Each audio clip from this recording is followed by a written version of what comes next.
बहराम मोहम्मद सादिक खोसो की खबर मूजिब कराची में फौरन की फायरिंग में बहराम वासी 24 वीरें जो नौजवान कतल। सफोरा चौरंगी वट लाकानी हाइट्स सामो फोरू मानन का फोर करे रहा हुआ। हाइट्स के गार्ड फौरन मथा फायरिंग कई। फौरन की जवाबी फायरिंग में गार्ड से गड बीठल 24 वीरें के नौजवान बहराम वासी आतिफ पुत्र फजल हुसैन बिरोही के गोली लगी वही, जै सबब वो कतल थी वो।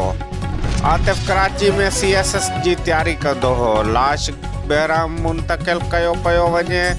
मक़तूल जे अमर ऐं पीउ खे बेहोशी जा दौरा। कराची में कतल थी वियल मक़तूल आतिफ PTLF अगवान साबिर सेक्रेटरी इमरान अली जो भाणेज हुयो।